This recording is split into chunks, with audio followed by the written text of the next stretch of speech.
Di segmen bahasa dan kesusastraan untuk hari ini, pengurusan sastra dalam industri kreatif. Dan bersama kita, narasumber kita akan membincangkan sedikit sebanyak mengenainya bersama dengan iaitu Yang Mulia Tuan Muhammad Zefri Arif bin Muhammad Zain Arif. Baik, kita bersama. Assalamualaikum Tuan. Assalamualaikum Tuan. Waalaikumsalam warahmatullahi wabarakatuh. Tuan, apa khabar untuk hari ini? Alhamdulillah sihat sejahtera. Alhamdulillah. Yang kita harapkan.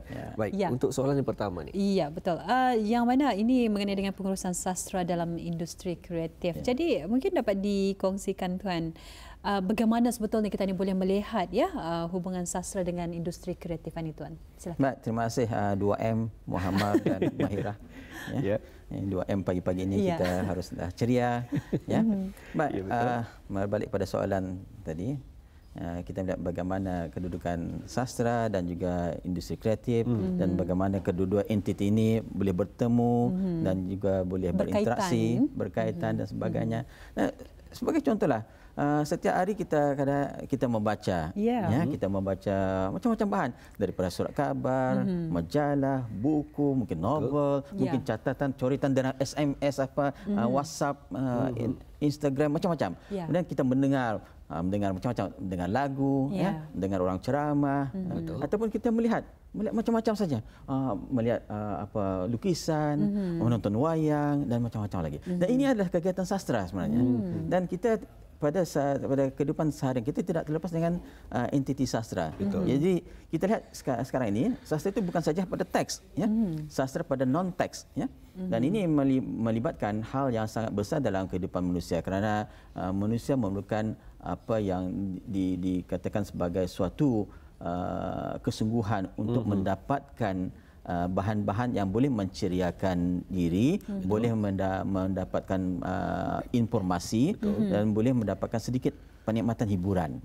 Dan ini adalah antara korpus-korpus yang dibincangkan dalam konteks kesusastraan. Dan apabila kita kaitkan dengan industri kreatif, ia malah menjadi satu skop yang lebih besar. Dan kalau kita membincangkan industri kreatif itu dalam masa yang terhad ini sangat terbatas kerana industri kreatif itu boleh dipecahkan pada 15 cabang. Banyak sedangkan dalam konteks sastra hampir keseluruhan cabang ini ada terkait sama. Walaupun dalam 500 itu macam-macam yang kita lihat, nanti kita terang sedikit satu persatu daripadanya. Dan apa yang dilihat di sini ialah kita lihat sastra itu menjadi suatu keperluan dalam kehidupan, dan juga menjadi satu hal yang sangat relevan dan juga boleh memberikan satu dampak terhadap pemikiran, perasaan dan juga bagaimana kita berasosiasi dengan masyarakat. Kerana ini kita lihat bahawa setiap produk sastra itu akan menghubungkan manusia dan kehidupan. Dan kita boleh, misal kata kalau kita baca novel, kita boleh membandingkan kehidupan dalam novel itu dengan kehidupan yang ada dalam dunia yang sebenar. Kita boleh membuat satu analogi, ataupun kita barangkali mendapat satu penikmatan dari segi informasi yang dikongsikan dalam naratif tersebut. Mungkin kita tidak tahu tentang bagaimana proses penternakan. Dalam novel itu bercerita tentang orang menternak ayam. Jadi itu informasi, walaupun kita tidak dapat hadir secara persa, secara individu dalam kondisi peternakan itu, kita dapat info daripada bacaan itu. Dan kita lihat lagi bahawa sarana yang dibawakan oleh sastra ini ialah tentang manusia dan kehidupan. Dan tentulah dalam konteks kemanusiaan itu kita mempelajari silap-bilok tentang bagaimana entiti manusia itu, seperti yang Muhammad kata tadi, integriti. Itu satu contoh. Bagaimanakah manusia yang berintegriti? Ini jelasnya. Dan apakah manusia berintegriti ini ada dalam cerita tersebut?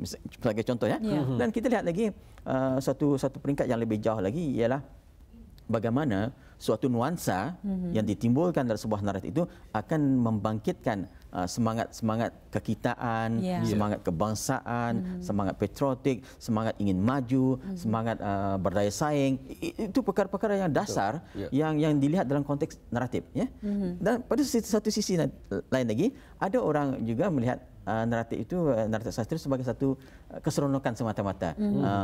Membaca cerita-cerita jenaka untuk mendapatkan hiburan ataupun untuk menghiburkan hati, mendengar lagu-lagu yang menyenangkan, menonton wayang yang boleh menggembirakan, ya. Ini adalah keseronokan dan juga kegairahan dalam masa yang sama tentang bagaimana manusia, masyarakat umum ataupun komuniti berasosiasi dengan sastra dan sekaligus melibatkan kegiatan-kegiatan dalam konteks industri kreatif ini. Itulah banyak untuk kita kongsikan bersama dan juga padat apa yang telah pun dikongsikan dan bermakna industri kreatif ada 15 cabang tu. Sekurang kurang 15 cabang. InsyaAllah akan dapat lagi diterangkan lebih lanjut. Ingin juga mengetahui ni tuan. Apa sebenarnya industri kreatif ini dan juga mengapa pentingnya juga hubungan ini dengan sastra tu. Namun mungkin dapat juga tuan kongsikan tahap-tahap pengurusan sastra dan juga pengklasifikasi industri kreatif. Baik, tahap pengurusan sastra ini kalau kita lihat boleh dipecahkan pada 4 tahap yang besar, ya. Pertama, apa yang dikatakan sebagai pengurusan organisasi, ya. Pengurusan organisasi ini yang berkaitan dengan komuniti sastra, ya. Kedua, pengurusan dalam konteks sumber tenaga, kaki tangan, ya. Misalnya bagaimana untuk mengurus penulis, mengurus penulis lirik, ya. Itu. Yang ketiga, pengurusan yang dikatakan sebagai pengurusan kewangan, ya. Karena semua itu ada kegiatan ekonomi dan kegiatan yang berkaitan dengan bagaimana sejumlah dana yang boleh disalurkan dan boleh digunakan. Dan yang keempat, pengurusan aset, ya. Itu hal-hal yang berkaitan dengan suatu bidang, ya. Kita ambil contoh, misalnya kata dalam konteks buku, ya. Pada tahap pertama kita melihat organisasi bagaimana pihak penerbitan, organisasi penerbitan tentu mesti ada pengurusnya, penyuntingnya, misalnya kata ada pembaca proof, ya. Ada barangkali typesetter, ya. Itu sebagai contoh. Dan kedua itu pengurusan human resource, dan tentulah kita mendapatkan sejumlah penulis yang boleh menghasilkan buku ataupun karya yang berkaitan dengan bidang-bidang tertentu, sama ada kreatif ataupun non kreatif ataupun kreatif dan kreatif dan deskriptif. Kemudian pada tahap ketiga itu yang melihat pada kewangan, berapa jumlah kewangan. Misalnya kata untuk menerbitkan buku, berapa wang yang kita perlukan, dan bagaimana untuk menggaji pekerja ini, dan bagaimana untuk membayar honorarium, dan bagaimana untuk meletakkan harga. Ini penting, meletakkan harga buku tersebut untuk pasaran, ya. Dan yang keempat itu tentang asetnya. Misalnya kata apakah yang perlu ada pada sebuah penerbitan? Perlu ada mesin, perlu ada komputer, perlu ada bangunan. Itu adalah perkara-perkara yang penting. Dalam konteks yang sama boleh di-apply ataupun diterapkan dalam bidang yang lain. Kita kata kita melihat tentang misalnya kata untuk pementasan, ya, yang terlibat dalam bidang seni pertunjukan. Perlu ada keempat-empat ni, perlu ada panggung, perlu ada petugas-petugas teknikal, perlu ada orang jaga tiket masuk, sebagai contoh. Dan itu pengurusannya ada 4 tahap, ya, pengurusan sastra. Kemudian yang industri kreatif yang saya katakan 15 ini banyak 15 ni. Kalau saya bacakan, wah ini panjang, ya. Cuma kita membacakan tajuk-tajuk yang besar, ya, supaya kita faham bagaimana industri kreatif itu dapat dipecahkan melalui sektoral yang disebutkan ini, dan kemudian akan dipecahkan kepada beberapa cabang yang ada dalam sektoral tersebut. Yang pertama ialah pasar seni. Yang ini itu maksudnya yang menjual dan juga memasarkan produk-produk seni, termasuklah produk sastra. Orang memasarkan buku, orang memasarkan lukisan, ya, orang memasarkan seni foto, kerajinan tangan, ya. Bakul, tadi ada bakul, ya, orang tadi, bakul-bakul anyaman, ya, itu. Yang kedua ialah sektoral kerajinan, ya. Ini maksudnya pembuatan kerap tangan, seramik dan sebagainya. Ketiga yang berkaitan dengan desain. Ini macam-macam desain. Mungkin saja di belakang ini banyak desain, ya. Itu termasuklah sebahagian daripadanya. Yang keempat ialah sektoral fashion, ya. Kelima fotografi, video dan filem, ya. Keenam permainan interaktif, ya, ini game, komputer game, ya. Ketujuh ialah muzik, ya. 8 pertunjukan seni yang saya katakan tadi, pentas, ada mungkin lakonan dalam tarian, mungkin nyanyian, mungkin muzik, mungkin akrobatik, mungkin silap mata, macam-macam ya. Kemudian yang ke-9 ialah penerbitan dan percetakan. 10 ialah komputer dan peranti. Ini yang berkaitan dengan komputer. Saya kata membuat aplikasi, apakah webkah, membuat desain sesuatu yang berkaitan dengan interaktif dalam konteks internet ya. 11 radio dan TV. Termasuk radio dan TV. Ya. Ke-12 ialah riset teknologi, ini bahagian research ya. Penyelidikan, inovasi dan juga perkembangan yang berkaitan dengan teknologi terkini. Ke-13 kuliner, masakan pun masuk ya dalam industri kreatif ini. Ke-14 periklanan dan ke-15 architecture, ini seni bina. Dan itu adalah 15 bidang besar yang boleh kita lihat dalam konteks industri kreatif, dan setiap satunya pasti juga akan mengaitkan dengan kegiatan kesusastraan, sama ada secara langsung ataupun tidak langsung. Alhamdulillah. Jadi itu sedikit sebanyak dapat dikongsikan ya mengenai dengan tahap pengurusan sastra. Ada 4 tadi yang disebutkan, dan juga tahap-tahap pengurusan dalam pengklasifikasian ya industri kreatif. Tadi ada 15 ya yang telah pun dinyatakan, dan ini tidak terkecuali kita ni ya, radio dan TV ya. Alhamdulillah. Jadi pada kondisi manakah ni sebetulnya tuan komuniti sastra dan juga komuniti industri kreatif ini beroperasi tuan? Baik, kalau kita lihat dalam kerangka sosiologi ya, kita memerlukan hubungan di antara satu individu dengan individu yang lain, ataupun satu individu dengan sebuah organisasi. Ya, termasuk kalau perkumpulan 2 orang itu sudah boleh katakan satu organisasi ya. Baik, kita lihat dalam konteks komunikasi sastra, kita ada sumber.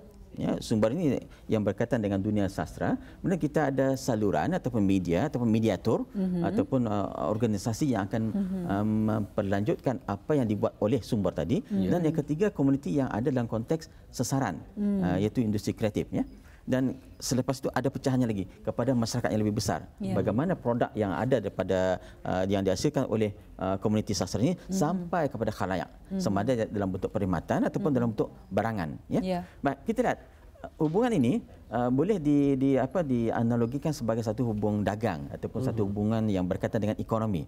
Dalam konteks ekonomi ialah pengurusan harta ataupun pengurusan wealth management ya, pengurusan apa saja yang dikatakan sebagai pemilikan. Dan keduanya melihat pada unsur penawaran dan juga permintaan, supply and demand ya, itu dalam konteks ekonomi. Dan ketiga, kita lihat tentang bagaimana variasi yang boleh dikaitkan dari segi aplikasi dan juga penerimaan, resepsi pada orang ramai. Baik, kita bercakap tentang komuniti ya. Komuniti ini kalau dalam konteks yang lebih luas ya, katalah masyarakat Brunei.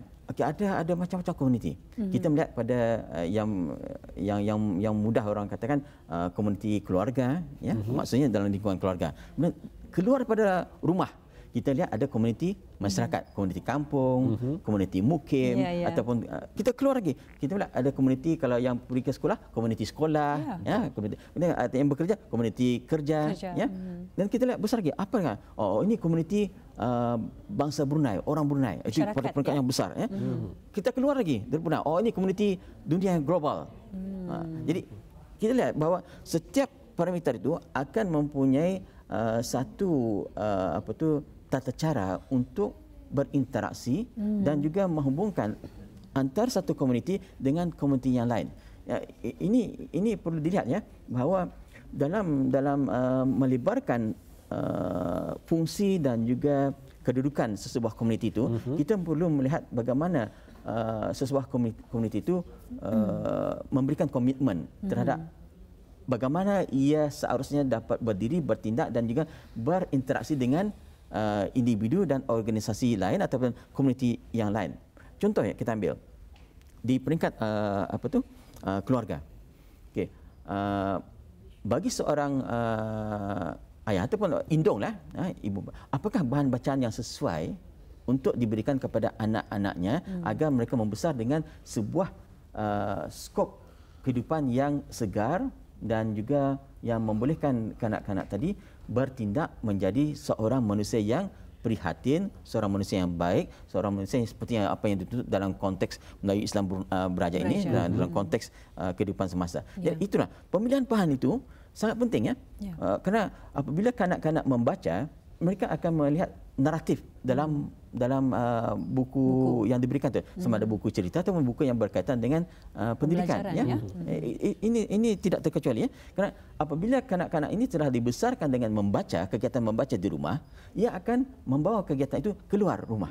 Dia akan terus membaca di mana saja, di sekolah, ketika menunggu indung bapanya mengambil mereka. Jadi membaca di peranti telefon, ya, atau membaca di mana saja, ya. Jadi kegiatan membaca ini akan menyuburkan apa yang kita katakan sebagai komuniti bermaklumat, komuniti membaca, ya. Jadi kalau di rumah itu tidak ada kegiatan membaca dan tidak digalakkan membaca, maka masyarakat kita, komuniti kita tidak akan bergerak ke arah itu. Dan ini ada kaitannya dengan industri kreatif tadi, ya. Apabila kita kanak-kanak tadi sudah membesar, dan tentulah dia melihat bahawa ada banyak perkara yang dikaitkan dengan pembacaan sastra, ya. Dia boleh melihat, menonton TV, mencari apakah bahan yang boleh dilihat. Ada macam-macam program, ya, program kanak-kanak, program drama, program dokumentari. Dia mendengar radio, okey, macam-macam ada rancangan radio, ada rancangan interaktif, soal jawab, ada rancangan pemberian resipi masakan, mungkin dia keluar lagi, dia mencari bahan-bahan bacaan di kedai, macam-macam. Jadi ini adalah 15 perkara itu ada saja, ya. Kalau kita lihat setiap 15 cabang sektor industri kreatif itu boleh menciptakan satu komuniti yang tertentu, ya. Misal kata orang yang berada dalam bidang bagus, kita ambil contohlah, okey, katalah muzik. Orang yang komuniti muzik. Tentulah mereka akan berkait rapat dengan setiap orang yang mempunyai komitmen dalam dunia muzik. Ada pengubah lagu, penulis lirik, pemain muzik, komposer, penyanyi, penari, penyuara latar, orang yang berkaitan dengan industri muzik. Kalau di TV tentu ada perekat pakaiannya, juru makeupnya. Ini ada satu komuniti. Dan komuniti ini kalau kita lihat dalam konteks yang lain, katalah komuniti muzik ini kita gabungkan dengan komuniti yang ada dalam bagus? Seni pertunjukan. Mereka membuat satu persembahan. Lagi ada komuniti yang besar, komuniti yang berkaitan dengan produksi. Kalau di studio tentu ada juru kameranya, ada juru teknik, ada penerbit kita hari ini, ya. Mesti ada orang BM, visual mixer, semua sekali, orang yang menjaga lampu, orang yang menyusun atur segala props yang ada itu. Ini penting bahawa setiap cabang tadi akan menciptakan komuniti, dan setiap komuniti tadi akan berinteraksi dengan komuniti yang lain agar ia dapat bergerak seiring, ya. Mereka tidak terpisah, harus ada kait menjerait. Betul. Jadi Tuan mungkin disentuh sedikit pengurusan daripada contoh tadi dari segi muzik dan juga daripada pertunjukan. Pengurusannya tu, adakah mereka ini berbeza, dan bila sudah digabung perlu selari ataupun kedua-duanya sebenarnya sama dalam pengurusan sastranya? Baik, dalam konteks sastra kita melihat apakah yang dimahukan oleh sebuah permainan muzik, ya. Selain pada anyai irama, ada lagu. Okay, dari mana datangnya lagu? Ada pelunjuran yang dikaitkan dengan seni kata, seni lagu, lirik. Betul. Siapa penulis lirik? Tentulah orang yang mempunyai kemahiran dalam menyusun kosakata. Ya. Tidak semua orang boleh menulis seni kata lagu. Betul. Ya. Kadang-kadang ada orang cuba buat seni kata lagu, tapi lagunya tidak enak, tidak nyaman didengar kerana kosakatanya sangat kata orang boleh menempayak, ampai-ampai, abal-abalnya. Apa ni, ada seninya. Kadang-kadang itu perlu. Jadi bagaimana mendapatkan seni kata lagu? Tentu cari orang yang mempunyai kemahiran ni. Mungkin daripada kalangan pemuisi yang bagus, penulis lirik yang bagus, dan juga mereka yang mempunyai penyusunan dalam konteks kata-kata sastra yang indah. Itu baru lagu. Ya. Dan kalau dalam konteks seni pertunjukan tadi, memerlukan macam-macam. Misalnya kata bagaimana untuk memasarkan produk tadi, satu program, satu persembahan. Tentu memerlukan seorang yang membuat ulasan, retap. Retap ini bagaimana dia boleh memberikan satu komen ataupun satu komentar ataupun memberikan satu sinopsis agar orang ramai terpanggil untuk menyaksikan program tersebut atau orang ramai terpanggil untuk mendengar ataupun orang ramai terpanggil untuk membaca. Ini kepentingan sastra, bahawa ia tidak lagi dilihat hanya kepada dunia teks mata-mata, tapi dalam dunia yang sangat besar dan luas, dan dia tidak hanya melihat kepada cerita-cerita yang dikatakan sebagai naratif fiction, tetapi kita lihat sastra itu sebagai satu naratif yang bergerak dalam dunia sebenar, dunia nyata. Cuma barangkali yang akan memisahkannya itu ialah bagaimana entiti sastra yang dilihat dengan jargon-jargon tertentu, yang melihat kepada kegiatan-kegiatan semiotik, kegiatan semantiknya, kegiatan analitik dan macam-macam lagi. Banyak tik-tik-tik ya. Ini perkara yang sangat-sangat besar kalau kita bincangkan dalam masa yang singkat ini. Betul. Tapi apa yang saya katakan tadi ialah seperti apa yang ditanyakan oleh Muhammad tadi ialah setiap komunitas mempunyai hubungan di antara satu dengan yang lain, dan walaupun dia dilihat sebagai satu yang terpisah, apabila bergabung dia menjadi satu komuniti yang lebih besar dan memerlukan satu pengurusan yang berlainan. Misalnya kata bagaimana orang-orang muzik berasosiasi dengan pengurusan dalam konteks penyiaran di studio, ya tentu ada agar mereka sama label ataupun sama mempunyai satu tahap perjalanan yang sama dengan semua petugas yang ada, agar menerbitkan satu program ataupun satu produk yang baik, berkesan dan juga ampuh. Alhamdulillah ya, satu perkongsian yang cukup padat ya. Dan mungkin lebih kurang masa 1 minit lebih lagi ni Tuan. Apa ni secara kesimpulan daripada topik yang kita bincangkan hari ini? Baik. Isu tentang industri kreatif ini sudah lama kita bincangkan di negara Brunei Darussalam dan masih lagi berlangsung. Dan kita masih lagi belum melihat satu kekuatan yang memperjelaskan tentang bagaimana industri kreatif itu harus dapat bergerak secara yang lebih teratur dan secara yang lebih sistematik. Kerana kita memerlukan mekanisme.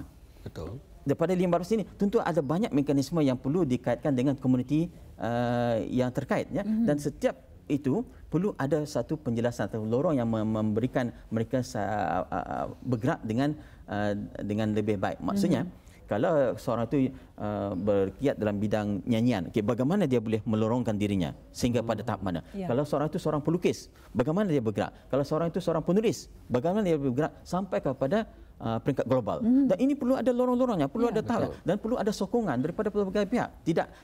Dia tidak hanya dapat bergerak sendiri. Dia perlu sokongan daripada pelbagai sektor. Sektor-sektor yang terkait dalam industri kreatif juga sangat menyokong. Jadi kita lihat bahawa sebagai satu perkara yang sangat baru, masih lagi fresh, kita memerlukan suatu apa yang dikatakan sebagai mapping ataupun pemetaan yang dikaitkan dengan garis kasar kepada industri kreatif. Apakah industri kreatif yang boleh kita gerakkan pada masa ini, yang boleh menjana ekonomi, yang boleh disertai oleh ramai orang ataupun penggiat dalam satu kondisi yang selesa, dalam satu kondisi yang boleh memberikan satu harapan. Kerana kita melihat potensinya sangat besar. Kerana di dunia, di peringkat dunia, industri kreatif ini memberikan satu ruang komoditi yang sangat besar dan juga memberikan satu peluang ekonomi yang sangat besar ya. Alhamdulillah ya. Demikian tadi kita bersama dengan Yang Mulia Tuan Muhammad Zefri Arif bin Muhammad Zain Arif telah pun berkongsi mengenai dengan pengurusan sastra dalam industri kreatif. Apapun kita ucapkan terima kasih sekali lagi kepada Tuan Muhammad Zefri Arif kerana sudi berkongsi mengenai dengan topik kita pada pagi ini ya. Baik, terima kasih. Kita jumpa lagi. Assalamualaikum. Waalaikumsalam warahmatullahi wabarakatuh.